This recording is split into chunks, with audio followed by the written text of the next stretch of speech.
Avant de se joindre à l'équipe dans laquelle elle est présentement, Mme Blouin occupait un poste de direction au bureau du Crédit agricole à New York et dirigeait des équipes sur le marché de l'Amérique du Nord, de l'Irlande et de l'Angleterre.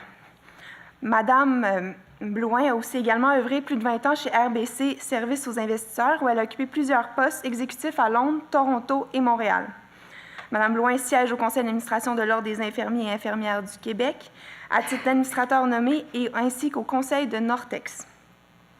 Mme Blouin détient un baccalauréat en finance de l'Université d'Ottawa ainsi qu'un MBA de l'Université de Sherbrooke. En 2009, elle a reçu le prix prestigieux de leadership de l'Association des femmes en finance du Québec. Elle a également été reconnue 3 années consécutives parmi les 25 personnalités financières les plus influentes du Québec. Bonjour. Alors, le deuxième panéliste est M. Gilles de Bellefeuille. Il ne m'a vraiment pas facilité la vie. Il ne m'a presque rien donné comme biographie. Je peux tout simplement vous dire qu'il y a une maîtrise en génie chimique et il y a une vaste expérience dans les nombreuses raffineries en travers la province, que ce soit à Ville d'Anjou, même en France, en Ontario. Mais le plus important, c'est qu'il a terminé sa carrière à Ultramar Valero, à la raffinerie de Jean Gaulin de Lévis. Il est ingénieur de procédés. Il était directeur des services techniques, conseiller technique et était ingénieur retraité depuis 2016 et toujours investi par sa passion, et vous allez pouvoir le constater lors de son propos. Ah, c'est moi qui parle tout de suite. Oh, excusez-les. Je pensais pas que c'était ouvert. Madame la troisième panéliste, c'est Madame Hélène Lee-Gosselin. Alors, tout au contraire, j'espère que vous n'allez pas m'en vouloir, je vais le raccourcir. Alors, Madame Hélène Lee-Gosselin est professeure titulaire du département de management de la faculté des sciences de l'administration de l'Université Laval depuis 1981. Elle est détentrice d'un PhD en organisationnel psychologie à l'Université de Michigan. Elle consacre sa carrière à l'étude de la réalisation des femmes, de l'équité et de l'éthique dans les organisations. Depuis décembre 2016, elle dirige l'Institut des femmes, société, égalité et équité et poursuit ses travaux de recherche partenariale, notamment sur la place des femmes dans les instances de direction et les conseils d'administration, les entrepreneurs natifs et immigrantes et les femmes dans les professions où elles étaient très peu nombreuses il y a quelques décennies. Avec les professeurs Carmen Bernier et Lynn Bouchard, elle réalise un projet de recherche de 2014 à 2017 sur les réalités des femmes dans l'industrie des nouvelles technologies de l'information et des communications. Les femmes dans les métiers de profession traditionnellement masculins, une réalité teintée de stéréotypes de genre nécessitant une analyse critique, systémique, comparative et multidisciplinaire sous la direction de Sophie Brière. Universitaire engagée, elle a collaboré à l'application du programme d'accès à l'égalité des professeurs et des professeurs et professeurs de l'Université Laval comme coprésidente du comité paritaire de 1991 à 2008. En reconnaissance de son engagement, la Faculté des sciences et de l'administration lui a décerné le prix Hermès d'excellence en relation avec la collectivité en 2016. En 2012, la YWCA de Québec lui décernait le Grand Prix d'avancement de la femme. Madame Gosselin. Comme dernière panéliste, nous avons la chance d'entendre Madame Pauline D'Ambroise. Madame D'Ambroise est secrétaire générale et vice-présidente gouvernance et développement durable du Mouvement Desjardins. Elle y est notamment responsable du développement et de l'évolution des programmes de gouvernance, d'éthique organisationnelle et de développement durable et conseille les instances décisionnelles du mouvement ainsi que le président du mouvement dans l'exercice de leurs rôles et responsabilités. Madame D'Ambroise détient une maîtrise en éthique organisationnelle de l'Université de Sherbrooke et le titre d'ambassadrice des sociétés certifiées octroyé par l'Université Laval. Depuis 2012, elle a reçu plusieurs reconnaissances, dont ambassadrice du développement durable par l'Université de Sherbrooke, grande lauréate économie et affaires par le quotidien Le Soleil, La Presse. Une des 50 personnalités les plus influentes du Canada en développement durable par le Delta Management Group, le prix Femmes de mérite par la Fondation du Y de Montréal, catégorie environnement, et ambassadrice par l'Association des femmes en finance. Elle préside également le conseil de l'Institut Hydro-Québec en environnement, développement et société de l'Université Laval et est membre des conseils d'administration suivants: Transition énergétique Québec, Fondation David Suzuki et Coop Carbone. Madame D'Ambroise est aussi mentor pour la Fondation Pierre-Elliott Trudeau et l'Association des femmes en finance du Québec et est leader du programme L'Effet A. Bon panel!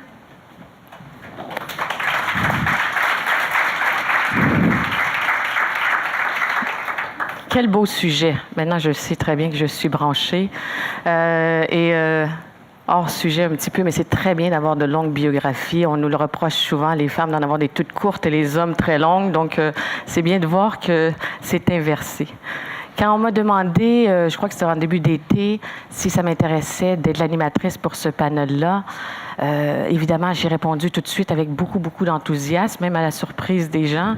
Mais c'est un sujet tellement au cœur de nos préoccupations. C'est vraiment un sujet, malheureusement, je suis portée à dire, toujours d'actualité. On préférerait que ça ne le soit plus, mais il est très d'actualité. Et c'est important qu'un sujet comme ça revienne souvent à nos agendas. Donc, j'étais très fière de pouvoir l'animer et surtout avec ce que vous avez entendu, ma tâche est rendue toute facile parce qu'ils ont plein de choses intéressantes à vous dire. J'ai aussi accepté avec enthousiasme, comme je vous dis, parce que c'est important qu'on en parle. Puis je ne veux pas vous inonder avec des statistiques, parce qu'on en a entendu quelques-unes ce matin, puis ce n'est pas le but ici, mais on a juste à regarder le dernier rapport de Mercer pour voir que vraiment, il y a encore beaucoup de travail à faire. Les femmes sont vraiment très lourdement sous-représentées quand c'est au niveau de la haute direction.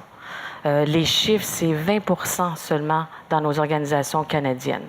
Et ça m'étonne tout le temps, moi qui ai travaillé un petit peu à l'international, qui trouve toujours que le Québec puis le Canada sont plus évolués. Et je suis toujours surprise de voir dans des pays qui m'apparaissaient, bon, j'ai travaillé aussi à Paris, qui semblaient moins ouverts au quotidien, de voir qu'il y a des avancées qui sont faites plus grandes qu'ici. Donc, je vous disais, c'est 20% seulement dans les compagnies canadiennes. Quand on regarde la haute direction, puis même quand on voit le niveau inférieur, là, entre guillemets, de professionnels et plus, ce n'est que 35%. Donc, c'est vraiment un écart qui est grand à couvrir. Mais ce qui m'inquiète, moi, encore plus, c'est que c'est stagnant. Ça bouge pas, ça avance pas. Ou c'est très, très lent comme avancée. Donc, c'est très préoccupant. Donc, quand je me remettais ces questions-là, puis avec mon parcours, vous avez vu, là, je suis avec toutes sortes d'associations de femmes aussi, donc je me pose souvent la question, on se la pose souvent, mais là, j'ai décidé de me la poser différemment, puis de regarder ça d'un autre angle. Évidemment, c'est une question extrêmement complexe, donc il n'y a pas un problème avec une solution, sinon on ne serait pas ici, hein, ça serait réglé.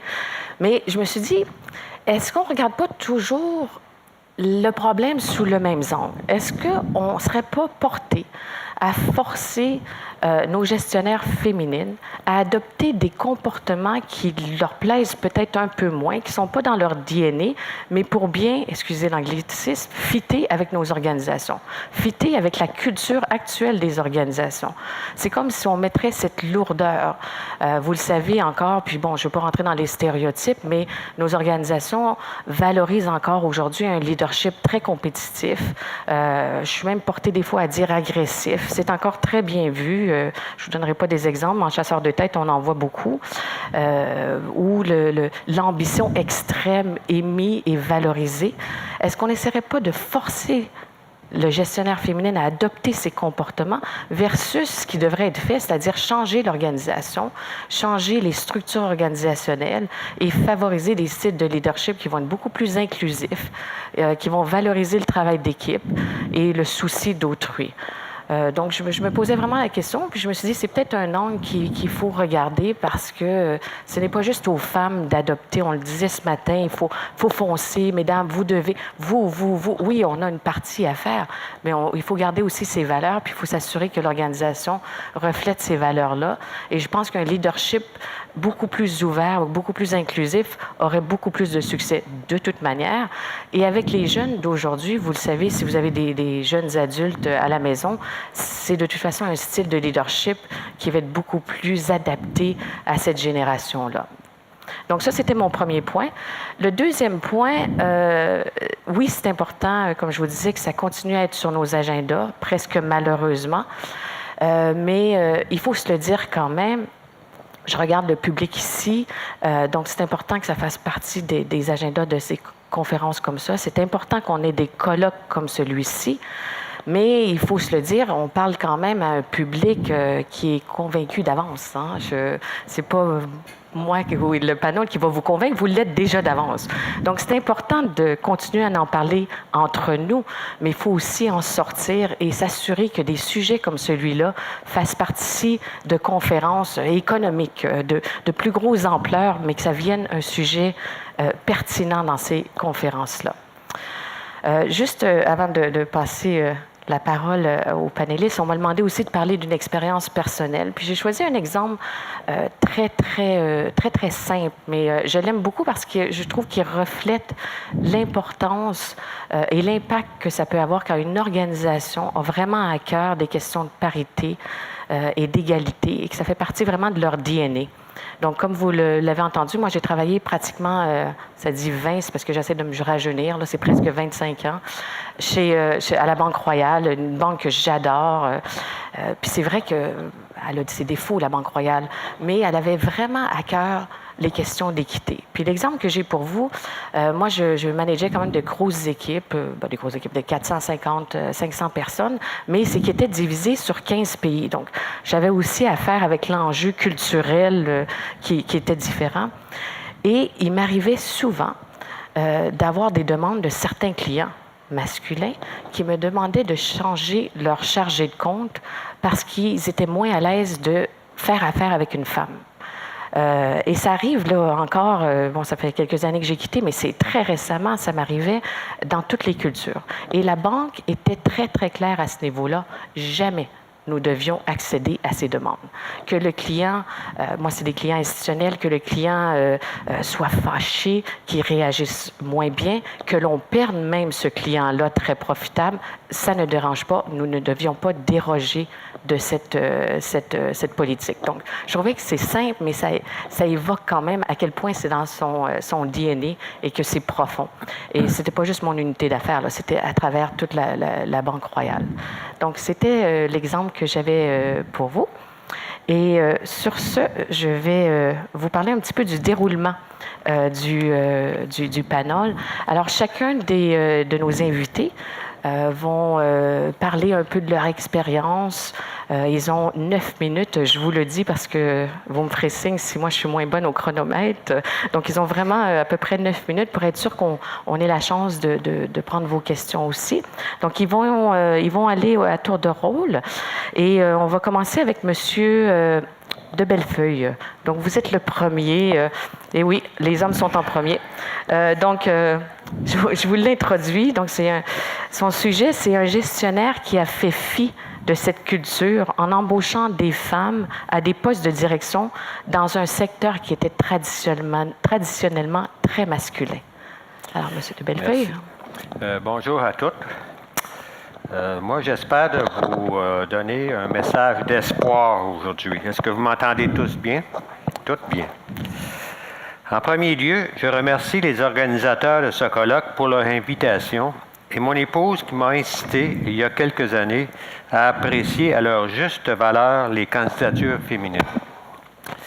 C'est avec fierté et humilité que je partagerai avec vous mon implication personnelle dans le processus qui a permis à d'ex-collègues de s'accomplir et de se démarquer dans un milieu industriel à prédominance masculine. Je vous confierai un secret, jusqu'à récemment bien gardé, d'une usine qui se démarque au sein de la grande famille de Valero et de l'industrie.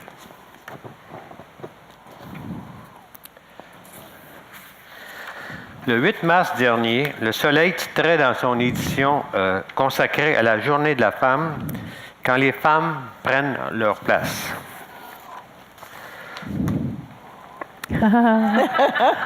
En fait, elles occupent 7 des 11 postes de direction de la raffinerie Jean-Gaulin de Lévis, soit plus de 60% des postes.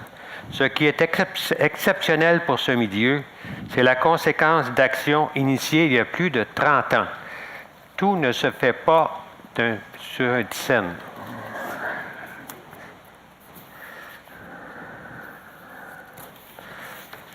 Moi, j'aimerais retourner aux années 80. Toute l'avant-midi, on était dans le futur. Moi, j'aimerais retourner en arrière. Retournons aux années 80, au cours desquelles, en pleine croissance, Ultramar a conquis la sympathie des Québécois avec la commandite de la série Lancez Compte. Ensuite, moi, j'ai débuté à la raffinerie de Lévis en mars 83 à titre d'ingénieur de procédés et par la suite, je suis devenu responsable du groupe technique, développement et environnement. Quel était le contexte des années 80? Le contexte était le suivant. Ultramar, raffineur indépendant devenu aujourd'hui Valero, s'impose dans la cour des grands par la mise en opération d'un complexe de valorisation d'huile lourde. Prenez note qu'à l'époque, il y avait 6 raffineries à Montréal, alors qu'aujourd'hui, une seule est en opération. Nous sommes des survivants et nous allons survivre. Nous serons la dernière à partir.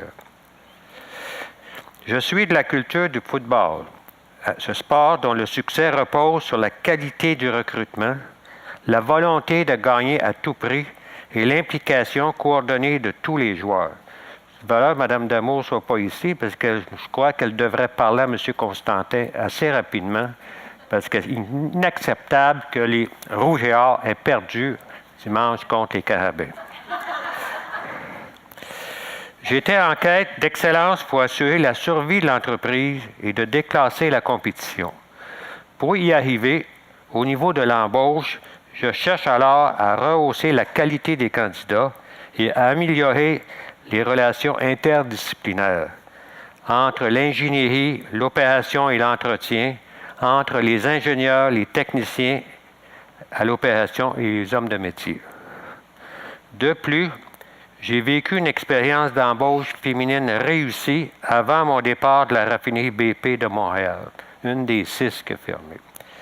Une technicienne dans le laboratoire m'a impressionné par la qualité de son travail et sa productivité. J'ai perçu pour le futur une opportunité de changer et améliorer la dynamique d'un milieu de travail. Quel est, au cours de ces années 80-90, quel est l'intérêt de considérer les candidatures féminines? L'intérêt est le suivant. Elles sont disponibles. Ça permet de doubler le bassin de candidatures potentielles. Aujourd'hui, dans les années 2000, l'Allemagne vient de le découvrir et a mis en place des mesures agressives pour permettre aux femmes de pénétrer davantage le milieu du travail. Revenons aux années 80. Le fait de pouvoir doubler mon bassin de candidature, ça me permet au final de rehausser la qualité des candidats choisis. Je veux que vous reteniez ceci, c'est que le fait d'inclure des femmes lorsqu'on embauche, c'est l'objectif final, c'est d'améliorer la qualité des candidats retenus. Les femmes, dans les années 80, sont des fières compétitrices. Elles ont des choses à démontrer. Elles ont une approche différente aux problématiques. Moi, j'ai vite compris que la présence des femmes réduit la résistance aux relations, à la coopération interdisciplinaire. Des collègues deviennent soudainement à l'écoute, disponibles pour des activités d'inspection, relevés et discussion. Tout d'un coup, là, qu'est-ce qui est impossible, ce que les gens n'avaient pas le temps de faire, là, sont disponibles. Ils offrent leurs services, sont prêts à coopérer. C'est très important dans une entreprise. La conséquence de la présence féminine est l'émergence d'un climat de coopération qui caractérise aujourd'hui la raffinerie et contribue à son succès. Mon message aujourd'hui est simple. Ça marche? En fait, au cours de cette période 80-90 et même au cours des années 2000, j'ai considéré et retenu des candidatures féminines parce que j'avais besoin d'elles. Il ne faut pas se le cacher. Mon succès personnel était associé à leur présence. Elles ont répondu aux attentes, ont pris leur place et se sont accomplies, et ça jusqu'au niveau de la direction. Comme dit Jean-Pierre Ferland, leur succès dépendait. Là. Je ne sais pas si vous vous rappelez de cette chanson. Ouais.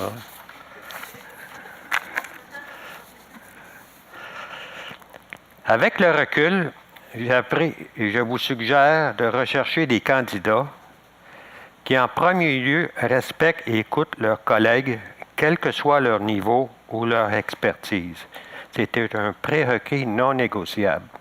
Quand vous engagez quelqu'un, avant de demander s'il y a une cote de je ne sais pas combien, vous engagez une personne. Une personne qui va œuvrer dans un milieu, il faut qu'elle soit, c'est ça la clé du succès. Après, vous regardez ses compétences, des personnes qui sont capables d'interagir harmonieusement avec leurs collègues, des passionnés de leur travail, qui aiment Québec, car ils s'impliqueront, et ce, pour le long terme. Je suis Montréalais. Demander à un Montréalais de quitter son île pour s'établir ailleurs, ce n'est pas évident et parfois très éphémère. Les gens qui ont la volonté et la capacité au sein de votre entreprise de progresser dans les 5, 10 et 15 prochaines années. N'engagez jamais personne pour le travail qu'il va faire dans les 6 prochains mois. Pour faciliter le dépistage de bons candidats, il y a quelques outils qui ont été à ma disposition et qui vous sont accessibles. Les stages étudiants. Un étudiant, c'est un privilège qu'il fait en venant travailler pour vous. Prenez le temps de leur donner des mandats importants avec défis et évaluez leur performance. Les surnuméraires, c'est la même chose. Donnez-leur des défis, évaluez-les. Les programmes universitaires spécialisés, dans mon cas, j'ai vécu et travaillé en France et il y avait les gens, après leur bac, faisaient un cours à l'Institut français du pétrole qu'ils apprenaient l'ABCD du raffinage. J'ai engagé des gens, des Québécois, qui ont été étudiés en France et qui sont revenus et qui ont constitué d'excellents candidats et qui ont très bien réussi.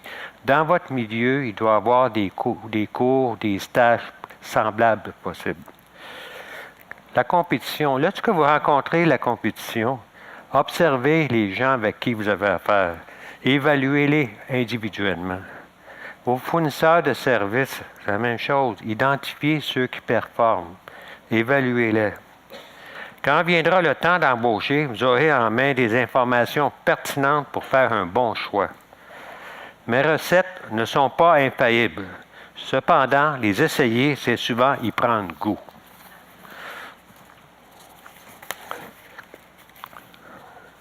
C'est un petit problème là-bas. Personnellement, je suis convaincu que même aujourd'hui, la présence féminine au sein d'une entreprise est un atout pour jouer avec succès dans la cour des grands du milieu du travail et ce, surtout dans un contexte de pénurie de main-d'œuvre. Fait que c'est le message que je voulais partager avec vous. Mais comme vous pouvez voir, il y a de l'espoir. Il y a de l'espoir. Il y a des endroits où les femmes, si on leur donne la chance de se faire valoir, elles se prennent en main et réussissent. Merci.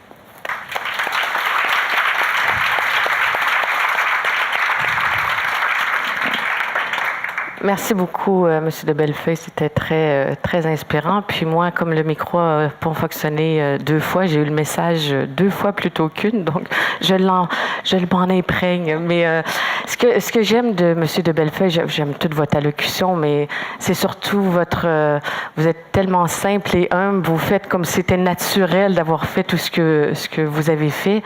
Et ça devrait être comme ça. Mais vous avez été vraiment un pionnier, quelqu'un qui fait changer les choses. Donc, merci. Merci, madame. Tout notre temps.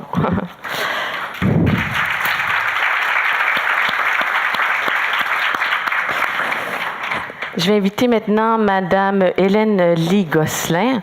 Elle va nous parler des recherches sur les personnes qui travaillent à identifier la culture et à l'élaboration de différentes solutions, plus spécifiquement dans l'industrie des nouvelles technologies de l'information et des communications. Madame Lee-Gosselin. Bonjour. Alors moi aussi, je vais me lever parce que dans mon métier, on parle juste debout, à peu près. Avant d'aborder cet élément-là, spécifiquement, ce que je vais aborder avec vous, c'est pourquoi on s'occuperait de ça? On est en 2017? On est au Québec?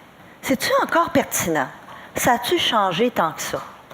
Alors, je vais vous présenter 2 graphiques et l'objectif, c'est pas que vous lisiez le graphique, mais vous allez juste voir certaines courbes. Et ce que je souhaite, c'est que ça fasse image dans votre tête et que ça ancre une détermination à travailler, à transformer le marché du travail pour que les filles cessent de faire des choix de métiers stéréotypés. Parce que vous allez voir ce que ça a comme conséquence à moyen et à long terme dans la vie des femmes comme individus, mais dans le collectif femmes de notre société. Une fois que ce terrain de jeu est établi, là, je vous parlerai de comment on transforme, je devrais dire difficilement, la culture des organisations et quelques-uns des leviers sur lesquels nous, comme individus, mais nous, comme dirigeants dans une organisation, on peut travailler. Alors, l'égalité, oui, elle tarde à se manifester sur le marché du travail au Québec. Qu'est-ce que je prends comme illustration? Voici des données qui sont issues des enquêtes sur la population active menées par Statistique Canada et qui portent pour l'ensemble du Canada. Je n'ai pas à ce moment-ci de données spécifiques au Québec, mais on n'a pas de raison de croire que la situation soit significativement meilleure ici que pour l'ensemble du Canada. Ce qu'il faut noter, c'est dans la colonne, le graphique de gauche, c'est la courbe du salaire horaire moyen des gars à tous les âges de la vie. Hop là, à tous les âges de la vie, c'est ce que vous voyez en bas, selon le niveau de diplôme. Alors, quand on est un jeune homme qui a un DESS pas terminé, ça c'est secondaire 5, pas fait. OK? Regardez le niveau de rémunération horaire par rapport aux filles qui ont un DESS pas terminé. Ce que vous voyez, et vous ne louchez pas, les garçons qui, à tous les âges de la vie, n'ont pas de secondaire 5, gagnent une rémunération horaire souvent supérieure à celle des filles qui ont un poste secondaire partiel. Ça, c'est un cégep pas complété. Et la ligne bleue foncée, c'est le cégep complété. Puis vous voyez qu'il n'y a pas une grosse différence entre une fille titulaire d'un diplôme de cégep et un gars qui n'a pas son secondaire 5. C'est un reflet de la ségrégation professionnelle qui demeure. Et donc, les emplois auxquels on a accès quand on est un garçon qui n'a pas de secondaire 5 payent mieux que les emplois auxquels on a accès quand on est une fille dont le diplôme terminal est un DEC. La bonne nouvelle, c'est que faire des études universitaires, ça aide. Quand on a un bac, puis quand on a une maîtrise. Mais ça ne nous amène pas à des emplois aussi payants que ceux que détiennent les hommes qui ont le même diplôme, bac ou maîtrise. Vous pourriez me dire, Hélène, c'est des données de 2015, c'est l'héritage, parce que ça inclut du monde qui ont 50, 60, 70 ans qui sont encore sur le marché du travail. Vous voulez me dire, tout a changé, Hélène. Est-ce que ça a tant changé que ça? Le ministère de l'Éducation, 2 ans après la diplomation, envoie un questionnaire aux garçons et aux filles qui ont gradué 2 ans auparavant. Les premières données dont on dispose datent de 2001. Et donc, ce qu'on voit, c'est que pour les diplômés de 1999, 2 ans plus tard, on leur demande, et ici, on ne retient que les personnes travaillant à temps plein, 2 ans après la diplomation universitaire. La ligne rouge, c'est les filles. La ligne bleue, c'est les gars. Alors, vous voyez que dans un passé très récent, 2001 à 2013, la rémunération des filles détentrices d'un diplôme, en moyenne, est significativement inférieure aux garçons qui ont diplômé la même année. L'âge de la naissance du premier enfant en moyenne au Québec est désormais 29 ans.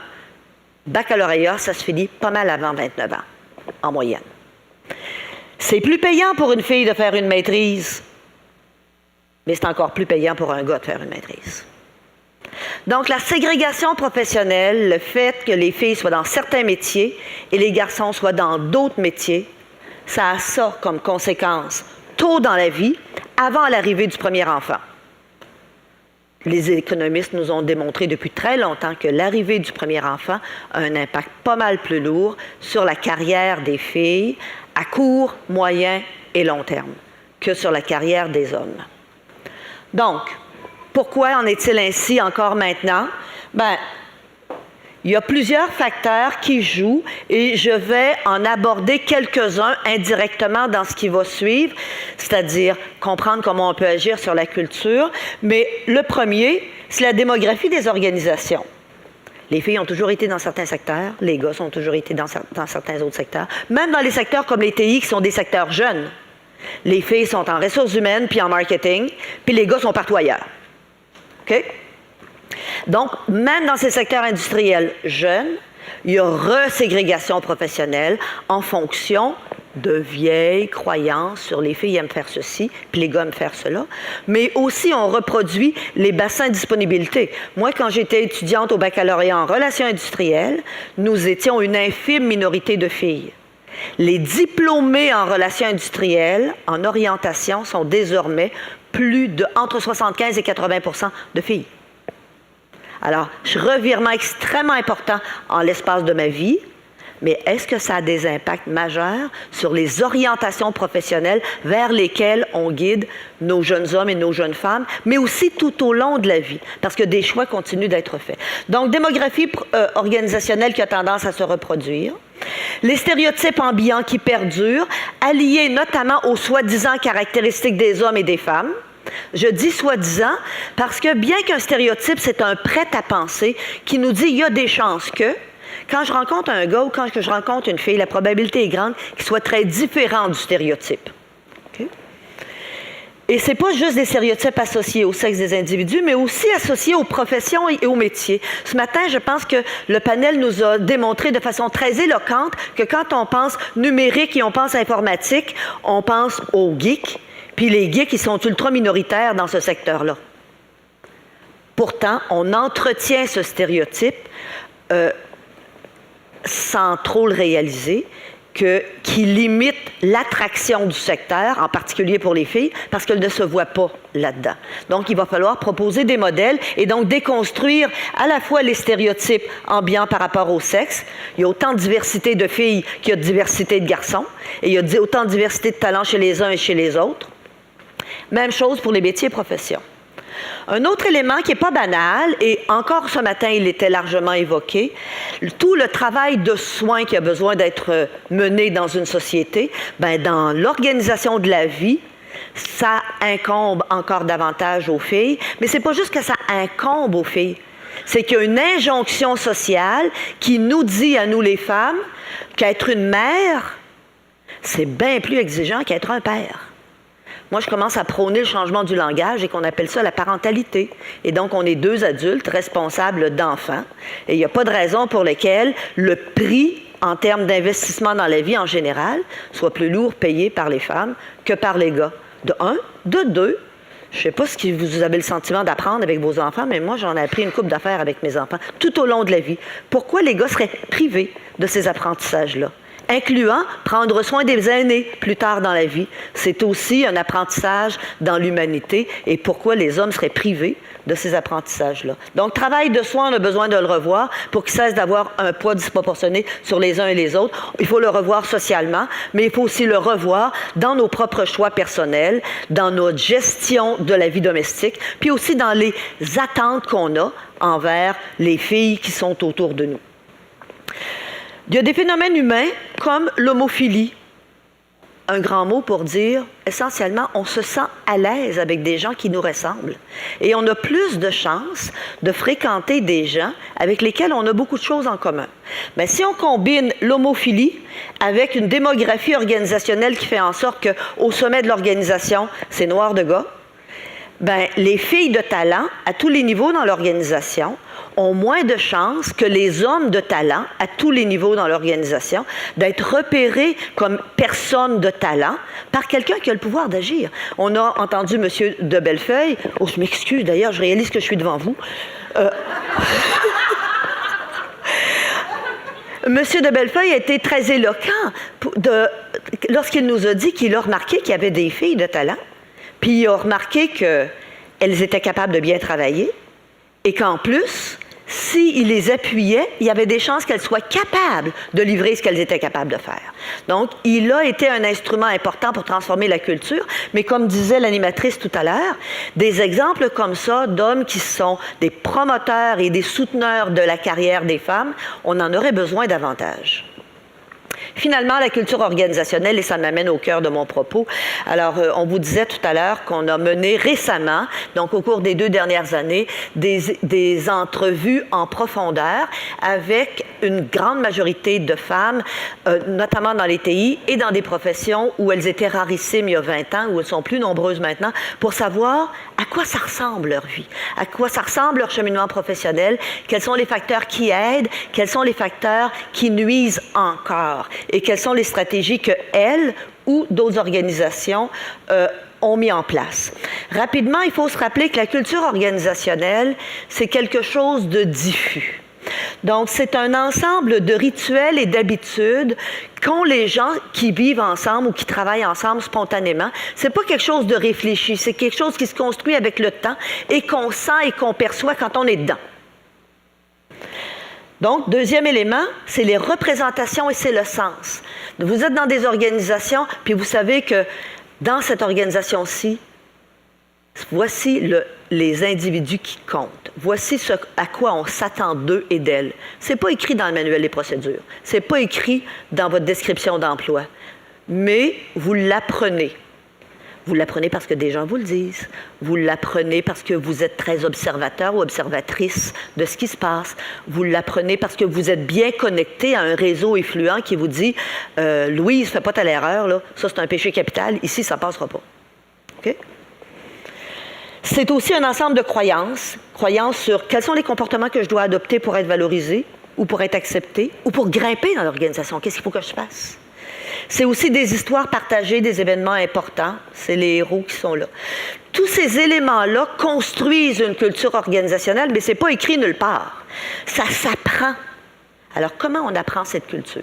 En d'autres termes, quand je suis dans une organisation et que je veux travailler et que je veux progresser, bien travailler, c'est le point de départ. Mais ce n'est pas suffisant.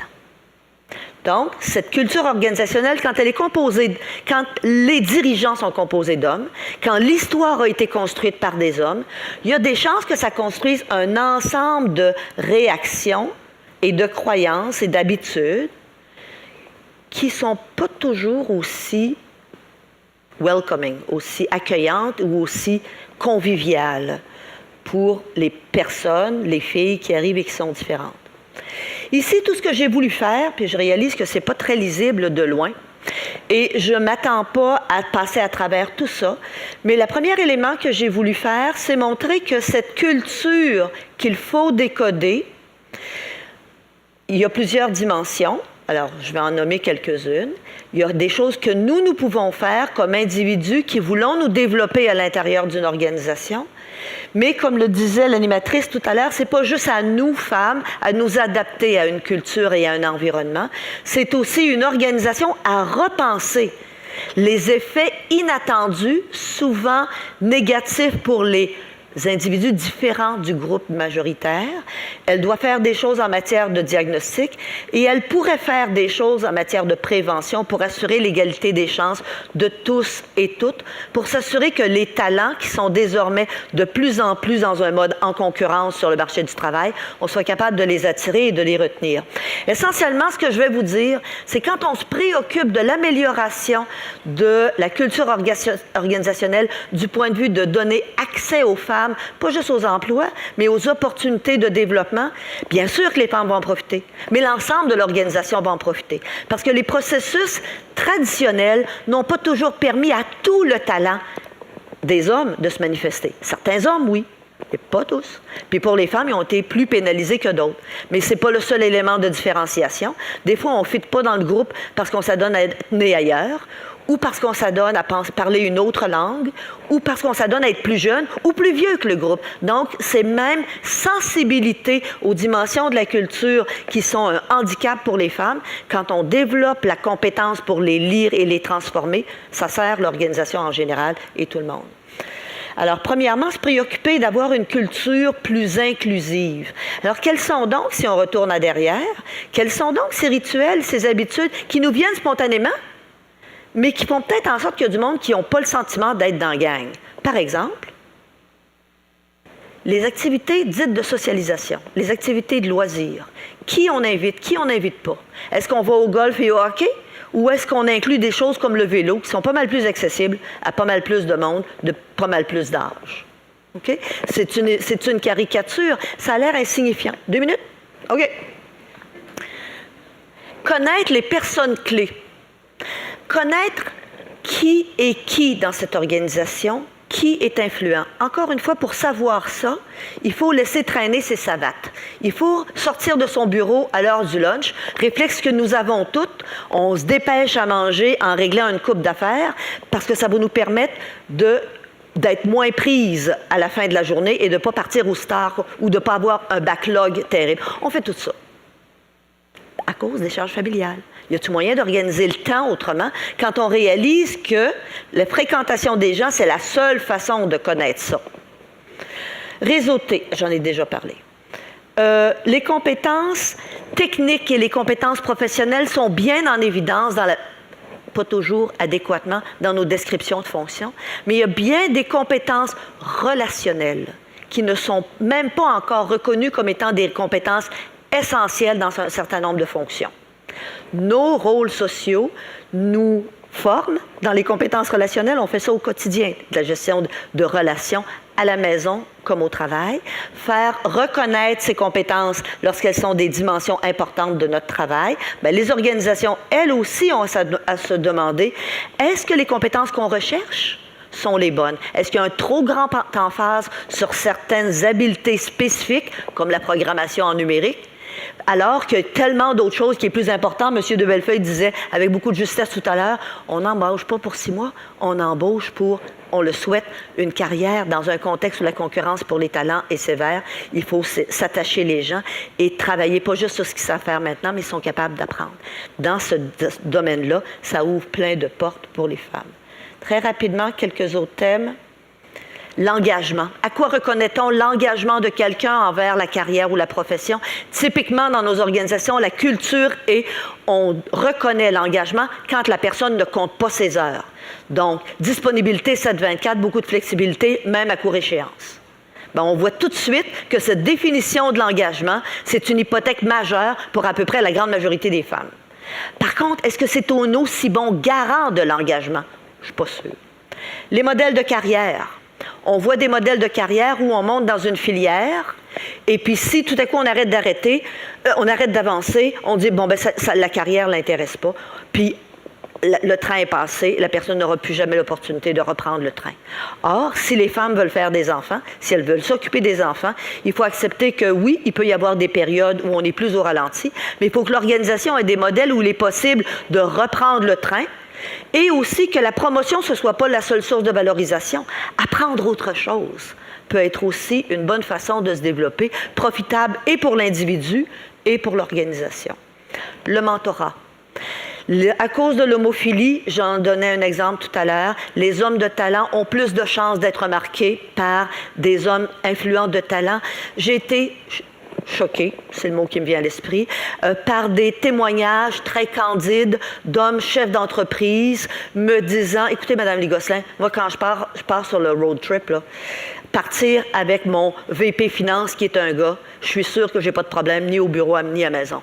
Partir avec une VP Finance qui est une fille, je ne sais pas ce serait quoi les conséquences. Il demeure que les équipes de travail même sexe versus les équipes de travail sexes différents, en particulier dans certains environnements, il y a là des risques que vivent les femmes que ne vivent pas les hommes de talent. Et c'est bien désolant qu'il en soit ainsi, mais ça continue d'influencer le choix de certaines personnes quand elles ont le choix entre un homme de talent et une femme de talent. On va se simplifier la vie. Alors, Pour les femmes, il est très important d'aller à la recherche des mentors. Ils ne viendront pas nécessairement vers vous. Et il est très important aussi de diversifier vos sources d'influence pour être capable de croiser les regards, parce que des fois, il y a des mentors qui veulent se servir de nous. Alors, si vous avez plusieurs lectures sur votre environnement organisationnel, vous avez plus d'opportunités de vous faire votre propre tête. Finalement, les organisations, plutôt que de compter seulement sur l'émergence de ces phénomènes sociaux, peuvent mettre en place des procédures pour augmenter les chances que tous et toutes de talent profitent de ces savoirs informels si essentiels pour se développer. Alors, merci et bonne discussion. Merci beaucoup. C'est tellement intéressant. Donc, moi, j'avais de la difficulté avec le 9 minutes. Je ne faisais pas mon rôle.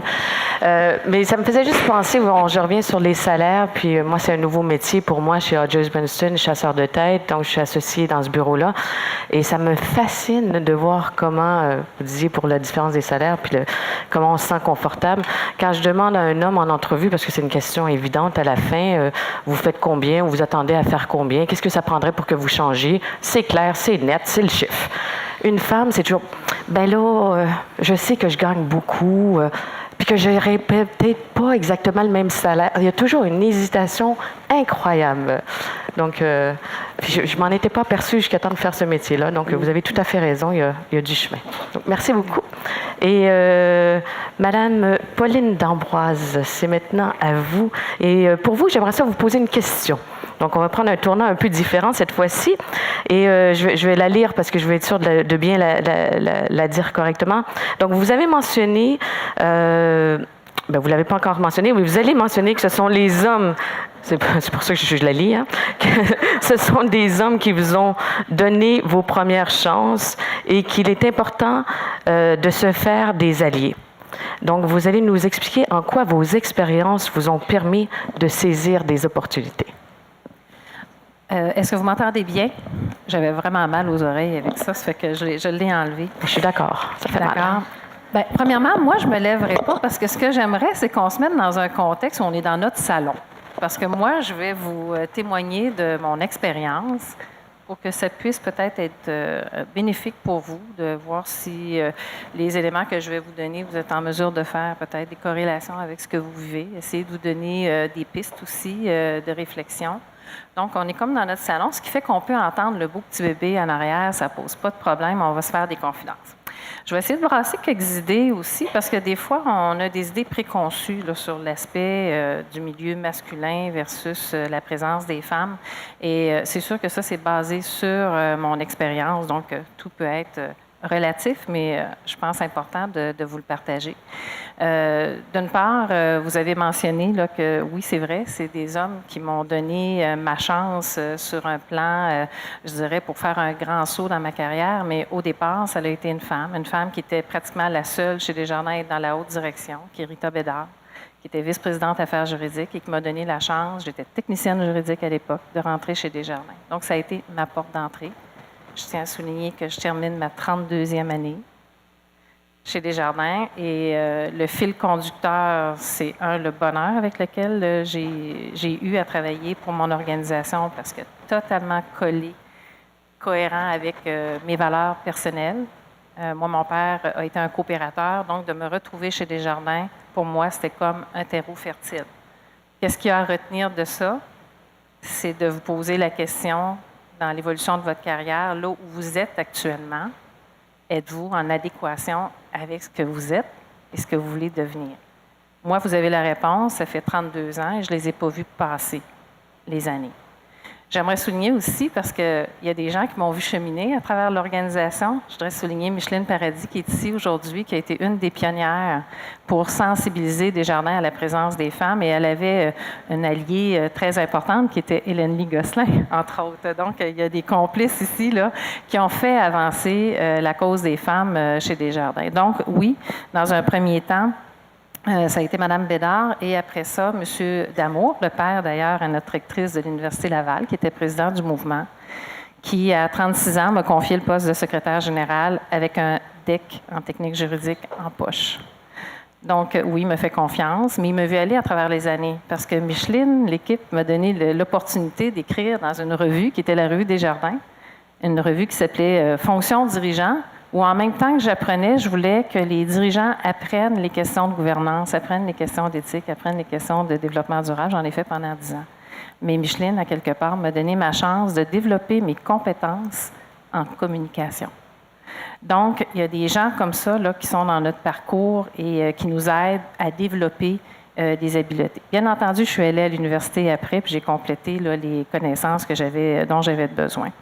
Quand j'ai vu le titre de l'atelier, Briser la culture masculine, pour moi, là, je vais vous le dire, j'ai eu comme un petit peu un recul. J'aime pas beaucoup cette idée de briser quelque chose. Moi, je pense que plutôt, ce qu'il faut, c'est de renforcer la culture féminine dans les organisations et renforcer cette complémentarité-là. Parce qu'une des idées préconçues, c'est peut-être de penser que parce qu'on est une femme, on va être plus solidaire à aider d'autres femmes à prendre leur place. Ça, pour moi, c'est une idée préconçue. Il y a autant d'hommes qui veulent faire avancer les femmes, puis on en a eu un témoignage aujourd'hui, qu'il peut y avoir des femmes qui peuvent aussi être un frein dans votre avancement. Donc, ne pas faire 1 + 1 = 2, mais la leçon à retenir, parce que là, on peut se conscientiser aujourd'hui. Écoutez, vous avez Loi avec des femmes, l'FEA, le Cercle Finance, l'Association des femmes en finance, ça n'arrête plus. Là. Il y a plein d'organismes là, qui veulent vraiment aider à la promotion des femmes. Mais ça, ce que ça veut dire, c'est d'être vraiment solidaire. Donc, d'ouvrir la voie à d'autres pour que les femmes puissent prendre leur place. Donc, ça, c'est une petite idée. C'est peut-être pas politiquement correct, mais en même temps, je pense que c'est important de se le dire. L'autre chose aussi, c'est que quand on parlait du rôle des hommes là, dans ma carrière, moi, j'aime mieux parler du rôle des personnes. Parce que, comme je le disais, il y a des fois, c'est des hommes, des fois, c'est des femmes. Je me suis pris quelques petites notes, on est dans notre salon, parce qu'il y a bien des petits messages que je veux vous passer. D'ailleurs, à travers ces 32 années-là, premièrement, c'est pas tout le temps un conte de fées, une carrière. Hein? On a des hauts, puis on a des bas. Pendant qu'on a des hauts, il faut en profiter, il faut saisir les opportunités, il faut se développer. Quand on rencontre des bas, c'est là où vraiment, là, il faut retourner le miroir vis-à-vis nous-mêmes, essayer pas essayer, mais cesser de peut-être mettre la faute à tout ce qui arrive à l'entourage au niveau extérieur à nous-mêmes et se regarder un petit peu dans le miroir pour dire, bon, bien, partant de là, une espèce d'introspection, il y a quelque chose à apprendre. Moi, j'aime beaucoup l'expression en anglais, là, les teachable moments. Hein? Je trouve qu'en anglais, ils ont une très, très belle expression par rapport à ça, de dire, qu'est-ce qui a fait que je me retrouve dans le bas pour mieux rebondir par la suite? Parce qu'il y a des raisons, puis ça, souvent, on va avoir tendance à s'isoler. Ce qui est important, c'est d'aller voir des personnes en qui on a confiance, qui vont être capables de nous donner leur juste. Et ça aussi, c'est assez rare. Donc, c'est important en termes, quand on dit développer le réseautage, c'est pas juste développer le réseautage pour saisir une opportunité, c'est aussi développer le réseautage pour partager des expériences, aller chercher des alliés, des gens qui vont être capables de nous donner leur juste et qui vont nous aider aussi à avancer peut-être un petit peu plus rapidement dans ces périodes plus difficiles. Donc, le bas est une opportunité comme tremplin pour aller un petit peu plus loin.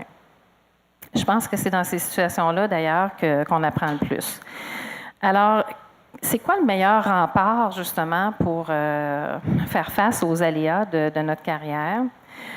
Moi, je pense qu'il y a des éléments qui sont très importants, là, puis je vais vous les donner un après l'autre. Vous pouvez même les noter, vous pourrez faire une petite réflexion là-dessus. La première des choses, c'est votre réputation. Hein,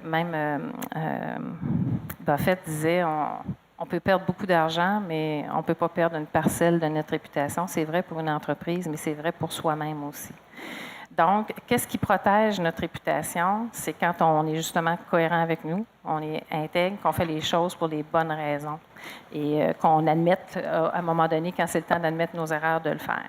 Donc, notre réputation, notre résilience, ce qui implique de bien se connaître, nos relations, puis ici, là, je voudrais, dans les relations, je le disais tantôt, il faut distinguer les types de relations.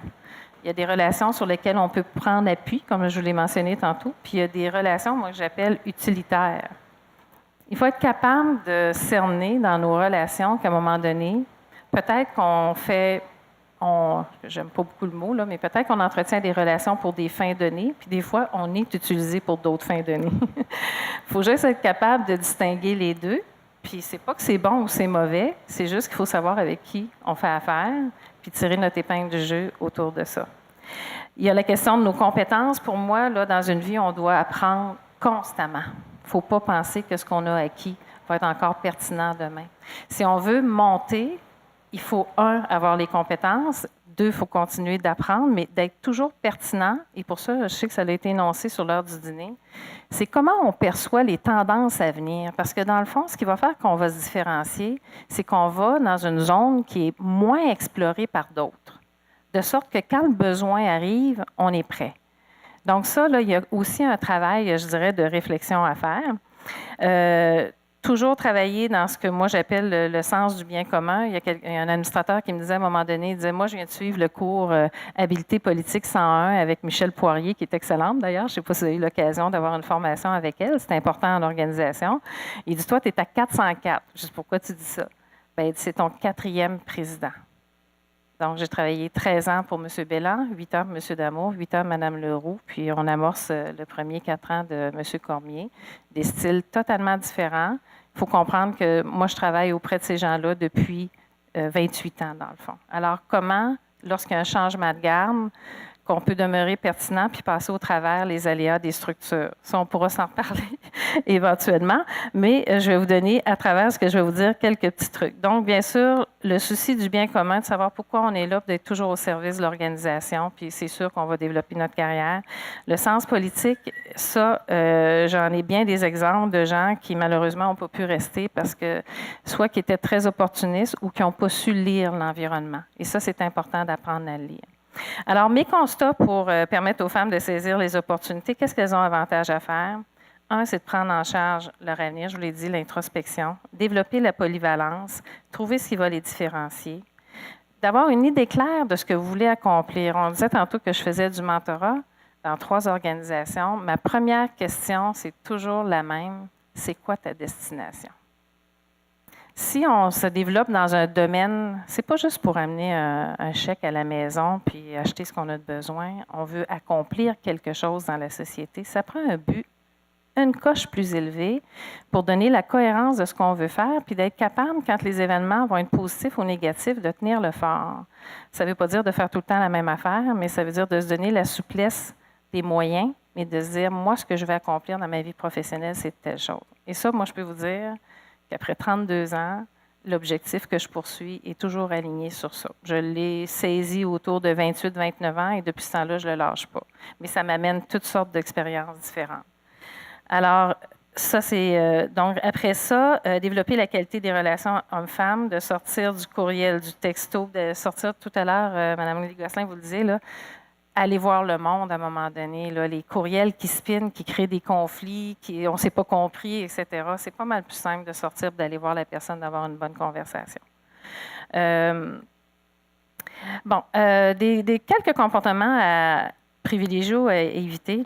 Pas prendre les femmes, ça c'est très caractéristique. Là, pas prendre tout personnel. Tout l'aspect de l'intelligence émotionnelle, là, c'est quelque chose à développer. De ne pas laisser aussi une situation qui nous est défavorable se ternir.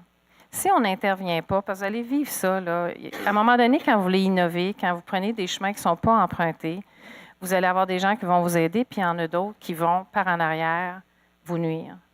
Si vous le savez, si vous connaissez ces personnes-là, la première chose à faire, puis prenez le temps de respirer par le nez, c'est d'aller voir pour que ça cesse. Il ne faut pas laisser aller des situations aller de ce côté-là. Donc, ouvrir le dialogue, apprendre de chaque situation, de ne pas faire le roseau aussi. Là. Moi, j'appelle ça comme ça. Là. On s'aperçoit que dans l'entreprise, le vent tourne à droite, on tourne à droite. Tout d'un coup, ça s'en va à gauche, on tourne à gauche, en espérant qu'on va être capable de se faufiler dans le milieu. Moi, j'appelle pas ça des habiletés politiques. Ça peut l'être dans certains cas. Mais c'est surtout que la perception qu'on donne, c'est de vraiment être opportuniste dans notre approche de la façon de mener notre carrière. Très important, aider les autres à grandir.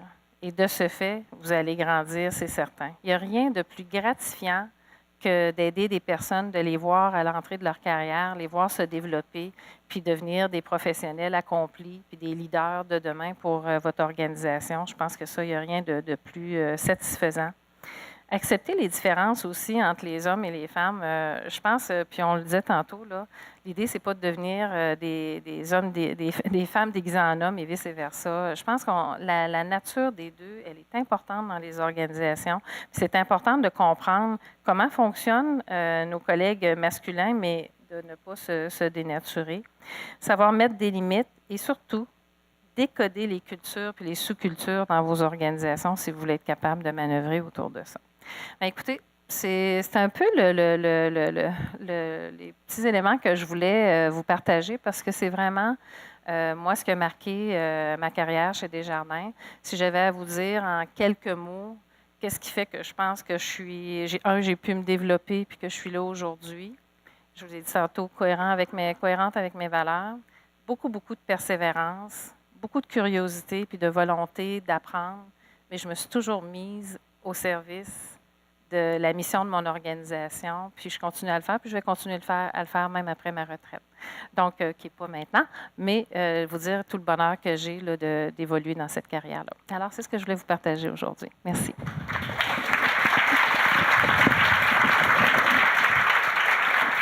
Merci beaucoup, Madame D'Ambroise. Plusieurs sujets abordés. C'était fort intéressant. Moi, en tout cas, j'ai retenu évidemment la clarté de nos objectifs. J'aime beaucoup quand on dit sortir de ces emails, pas juste pour aller voir, mais aussi pour faire le networking, aller voir, luncher avec des clients et tout. Puis c'est vrai qu'on le met souvent de côté quand on est trop débordé. Mais moi, ce que j'aimerais bien vous réinviter, c'est pas moi qui invite, mais j'aimerais bien vous entendre un jour sur les changements de culture. Vous avez bien dit comment c'est important de les lire, les cultures, les sous-cultures, mais vous m'impressionnez aussi d'avoir vécu à travers 4 changements. C'est pas juste 4 changements de président, mais si je comprends bien le groupe, c'est 4 changements de culture, donc un sujet fort intéressant à couvrir à un autre moment donné. Donc, je vais juste faire un petit appel. On a combien de temps pour les questions? Oui. Et on a combien de temps pour les questions du public? Comme je suis poche dans le temps, c'est bon, 10 minutes. Alors, vous avez 10 minutes pour poser vos questions à n'importe qui du panel. Allez-y.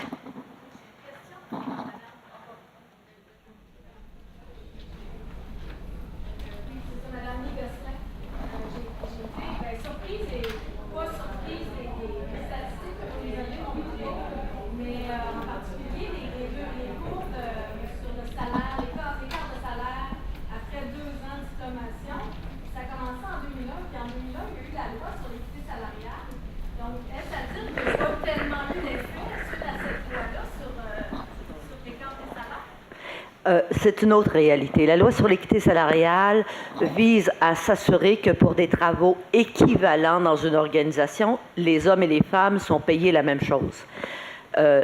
Alors ça fait une partie du travail. Mais ça ne règle pas le problème de la ségrégation professionnelle. Le fait que les hommes et les femmes occupent des emplois différents. Et donc, dans ces emplois différents, il y a d'autres savoirs et d'autres savoir-faire qui ne sont pas valorisés de la même façon. Donc, pour ce qui est de l'impact de la loi sur l'équité salariale, cette année, on va célébrer un anniversaire. La loi a été adoptée en 1997, alors on est 20 ans plus tard. Qu'est-ce que ça a donné? Je sais que la Commission est en train de produire un rapport et vous aurez le résultat. Ça a donné certaines choses, oui, mais c'est loin d'être une garantie que l'équité est réalisée. Et d'ailleurs, c'est une des choses que dans les témoignages qu'on recueillait au cours des 2 dernières années, dans toutes les professions que nous avons étudiées, il y a eu des femmes qui nous disaient « Je suis convaincue que je ne suis pas payée le même prix que mon voisin l'est ». Il faut savoir que dans bon nombre d'organisations, les salaires ne sont pas d'information publique, en particulier lorsqu'on est cadre ou qu'on est professionnel. Deuxièmement, donc, il est possible que ce soit vrai, mais il est possible que ce soit des méprises. Deuxièmement, le défi de la négociation de son propre salaire. Oui, il y a des inhibitions chez les femmes pour négocier, mais pour négocier, il faut savoir qu'il faut que tu saches ce que sont payés les autres. Comment tu obtiens l'information quand elle n'est pas publique? C'est à travers le réseau. Sont-elles aussi bien connectées pour être capables de nommer un chiffre, ce que certains de leurs collègues semblent être capables de faire de un? De 2, il y a la partie confiance, être capable de négocier. Être capable de négocier, elles le sont typiquement pour les ressources de leur département, pour leurs employés, mais il y a une inhibition à le faire pour soi. Donc, c'est quelque chose qui s'apprend. Dans quel contexte ont-elles eu l'opportunité de le négocier? C'est-à-dire d'apprendre cette négociation-là. Je pense qu'on a des questions à se poser. Comment fait-on pour développer ses savoirs et ses savoir-faire? Puis la troisième partie, je m'excuse, c'est avec qui on négocie. Alors, dans d'autres travaux que j'ai faits auprès de vice-présidentes de sociétés dans 3 grandes organisations, il s'est trouvé des femmes qui m'ont dit « Oui, j'ai négocié. J'ai négocié tout ce que j'ai été capable de négocier, mais je négocie avec un gars. » Et je sentais bien que dans son attitude à lui, l'équité, ce n'était pas de la valeur numéro 1, et que dans son attitude, puisque j'étais invitée à la table où j'étais invitée, je devrais déjà me compter très chanceuse. Qui suis-je pour en demander encore plus? Donc ça, c'est des manifestations très subtiles du sexisme.